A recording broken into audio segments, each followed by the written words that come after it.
Now, y'all already know what time it is. It is time for the mess. So let's get into it, y'all.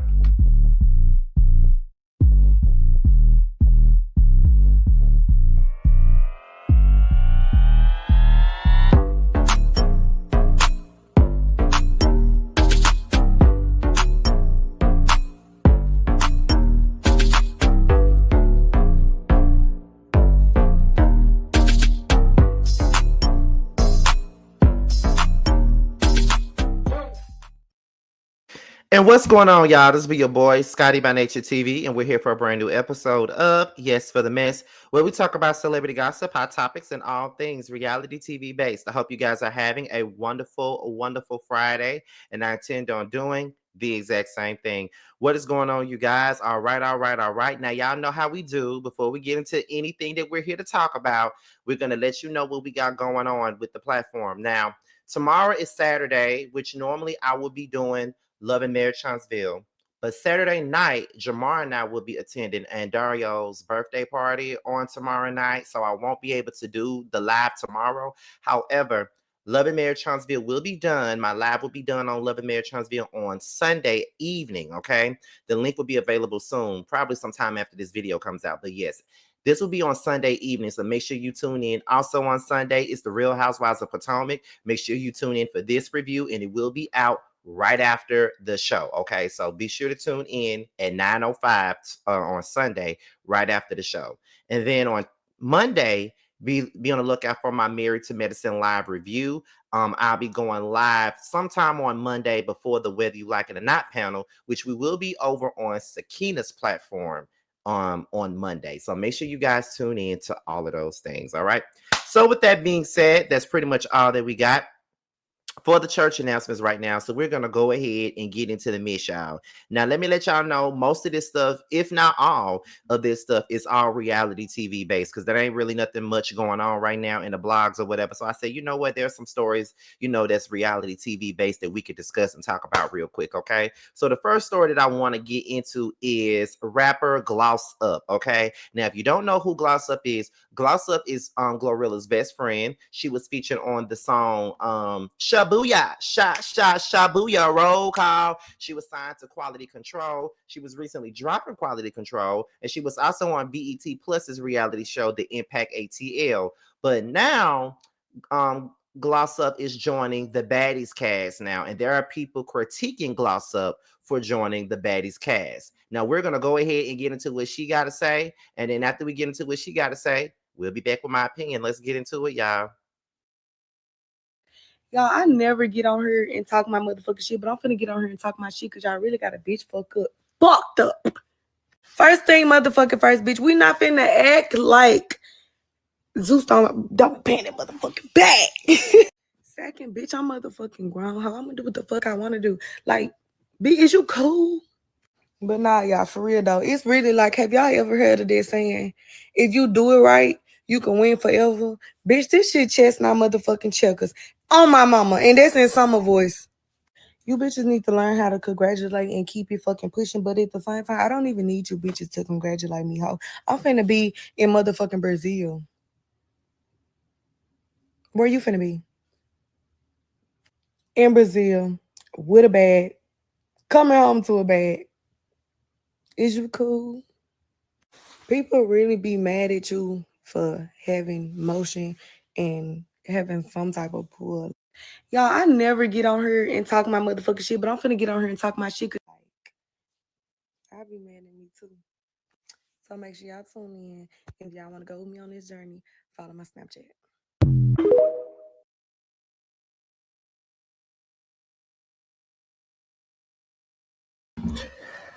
Now she's going to be a part of the Baddies Gone Wildcast, which will be filming in Brazil.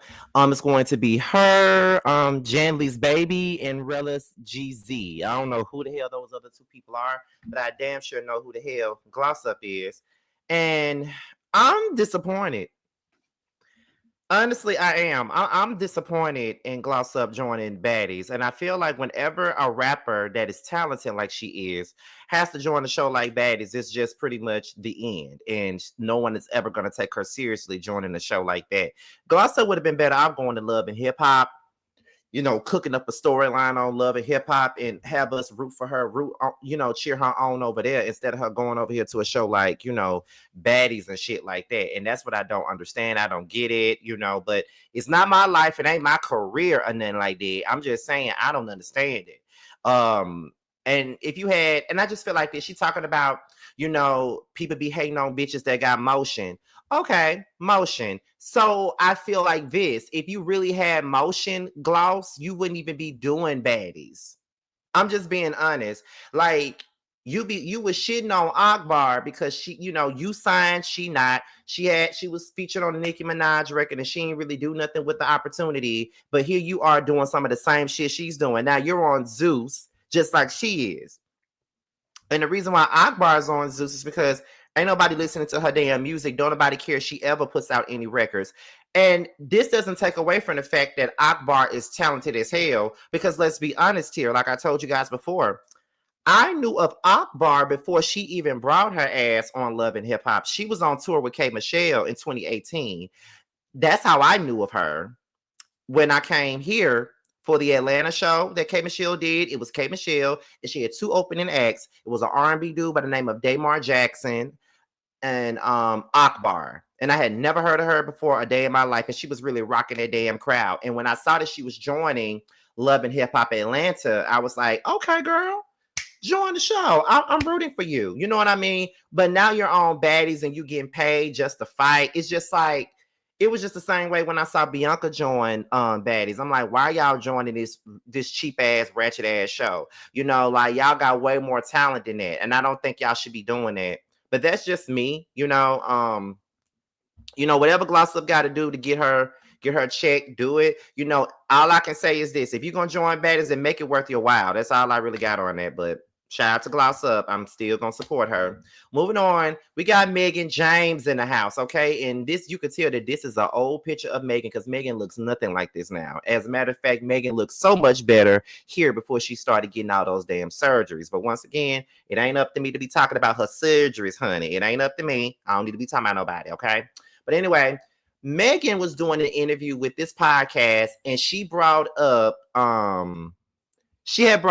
Basketball Wives Orlando, and she has no earthly idea why Basketball Wives of Orlando is no longer out. Like, why aren't they getting any new episodes? She has no idea why. VH1 ain't told them nothing. So we're gonna get into what Mehgan had to say, and then we'll be right back.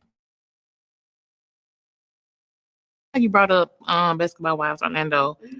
Is the show coming back? Is it on pause? Like, what's the official? So the show was good, wasn't it? It was good. I don't know. There's been like So y'all don't hear anything? You can't call Shani and ask her? They don't. The thing about it is they don't tell us anything. It's so crazy because every time that I've asked, like, and I'm like cool with like a couple of networking too. I'll be like, hey, have you heard anything? Like in the back rooms of our shows, I'll be like, we don't know. Go to the church and ask Shani after service.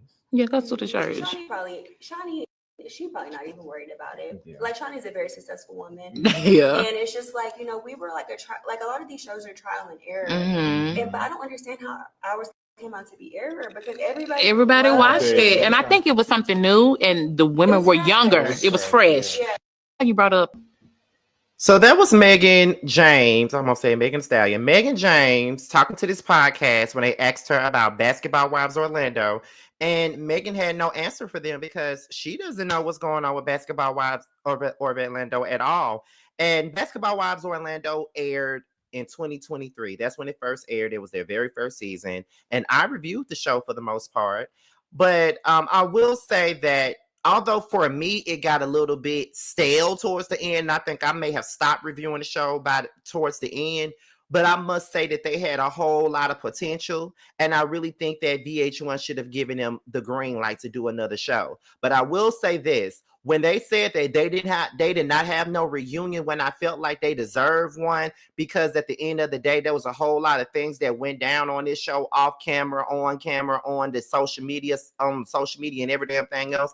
I felt like there was a lot of things that we really needed to discuss when it came down to Basketball Wives Orlando. And on top of that, it was a fresh cast. Like, yeah, Mehgan had done one season of Basketball Wives LA before, but yes, it was a brand new cast. It was a fresh batch of women. It was a little bit more entertaining due to the fact that, you know what I'm saying, these women had prior history to each other. Like a lot of these girls, some of these girls were best friends for real. Some of these girls were real friends. Some of these girls knew each other somewhat. You know, it was actually worth my while. And for them to not bring Orlando back, but constantly rinse and repeat with Basketball Wives LA is pretty ridiculous to me. I never understand why the fuck Basketball Wives LA keeps on getting renewed, and then y'all keep on having these same old women on there not giving you shit. Evelyn is about 45 doing the same shit she did at 35 when the show first came out. Then you got Jennifer, she's still dumb as fuck and still a lapdog at this point. Then you got Jackie Christie, the only person that's been holding this show on her shoulders for the last couple of years and is very much so underrated when it comes down to reality stars of today. And then you got Shawnee with her half-nosed ass popping in and popping out, trying to make everybody kiss her ass. And then, you know, they bring it back Brittany Renner to not Love and Marriage, but Basketball Wives LA, and she's now a damn nun now, and I don't understand why the fuck she's back. And then, you know, they fire Brooke, and then we don't know if Brandy McSeal is coming back, and that's the only saving grace for me. So it's just like, and then they fire Jocelyn, so we don't know if she's coming back or not. Well, we know she's not coming back, so, you know, whatever. So it's like, y'all keep on rinsing and repeating Basketball Wives LA, but yet and still you don't want to give a show like Basketball Wives Orlando the time of day.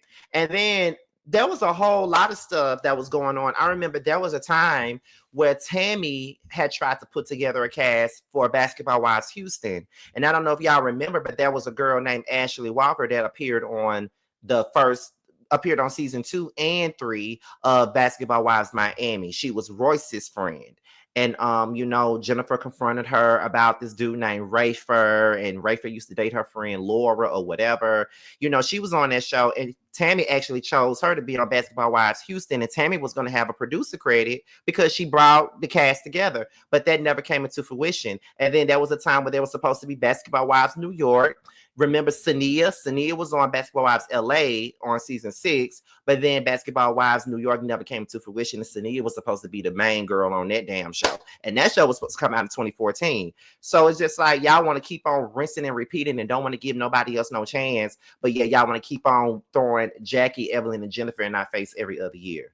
I really feel like they were wrong for doing the cast of Basketball Wives Orlando like that. And for y'all, for VH1 to put them in limbo the way that they did was really ridiculous to me. You feel what I'm saying? Like, it was kind of ridiculous. So, I mean, y'all could constantly give Jackie, Evelyn, and Jennifer all these different chances. Y'all could have gave Mehgan and Danny and Morgan some chances because we were rooting for them.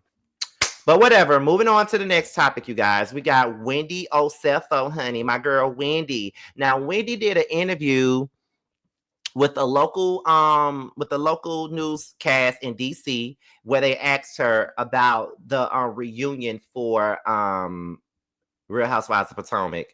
Let's get into it, y'all. All right. Well, you guys just filmed the reunion. Andy said on Radio Andy, or Andy Radio, I think it's Radio Andy. I forget what it is. He said that it was the best reunion you guys have ever had. Why do you think that is?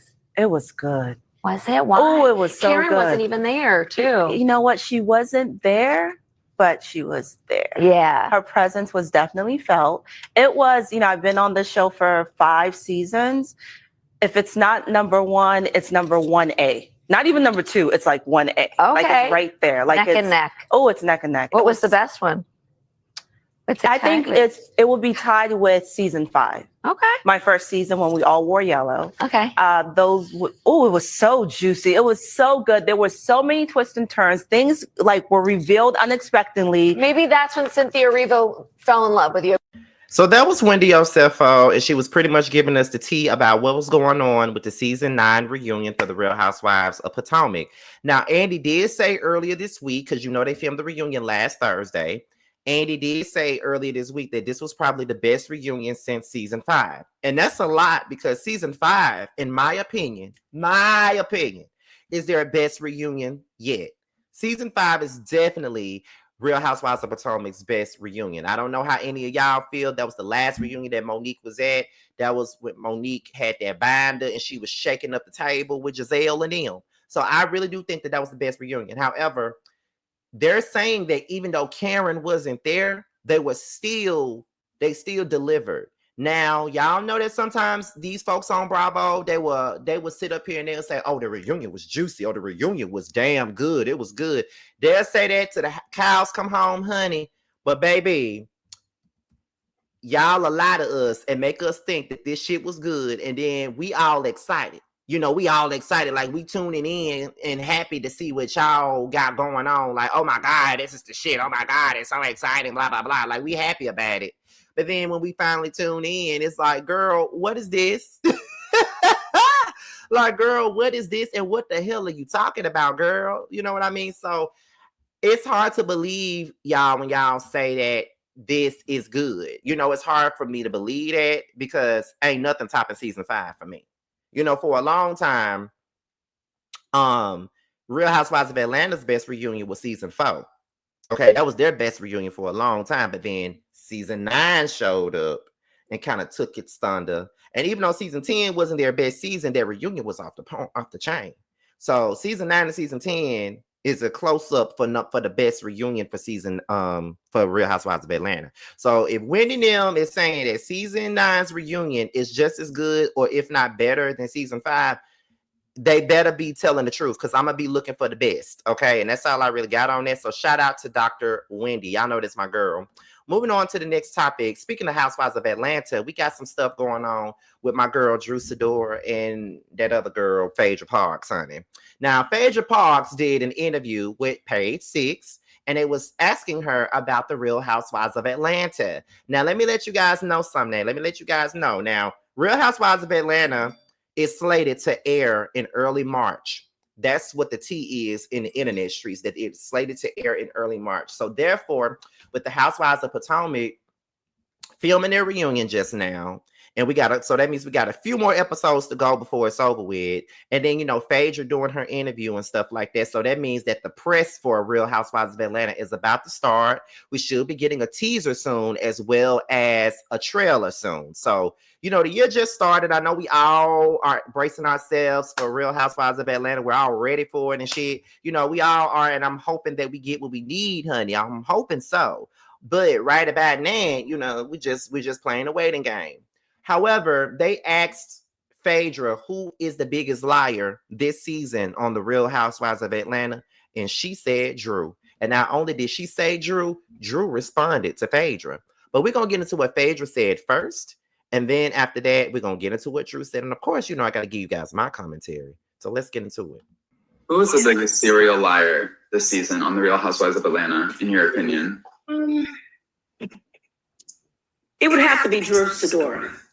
Okay. So it seems as though Portia, the frick to your frack, holds that same opinion. What can you tell us about the way Drew moved through this season? Why do you think that maybe she chose to be untruthful?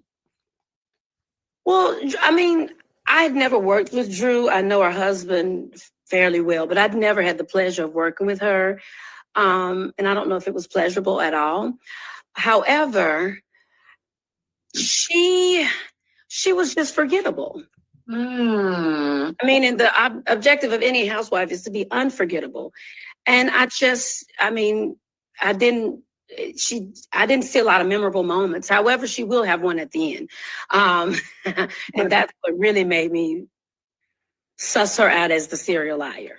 So was she, and her serial lies, because she has a lot going on from the divorce to maybe some friendship fractions. Is it stuff with her relationship, or is she kind of just pissing off the ladies and being boring at the same time, which seems like a hard double whammy? Well, she's just tardy. She's late for the party. I mean, you know, she's just late for the party. I mean, literally and figuratively. And I'm just there for the tail end of the show. So I didn't have the entire season to really gauge what she's done since day one. But My experience was with her at the end was not pleasurable. Who was the So after Phaedra said that and the news got out in the internet that she said what she said about Drew, Drew came out and said she filmed for 2 days, child. Don't make me call Candy. And I was like, get a Drew, squabble up, squabble up. Okay, now let me just tell y'all this. Y'all know how I feel about Phaedra. It ain't no love lost for Phaedra. Y'all already know that. Okay, y'all know this. Y'all know that. Y'all know this. Okay, y'all know I don't fuck with Phaedra. I think that she's a liar, and that's just that on that. And I love Drew, and Drew has some inconsistencies of her own, if you want me to be real. But however, it's giving we're ganging up on Drew this season. That's what it's giving. And I think that they gang up on Drew a lot. They've been doing it since she came on.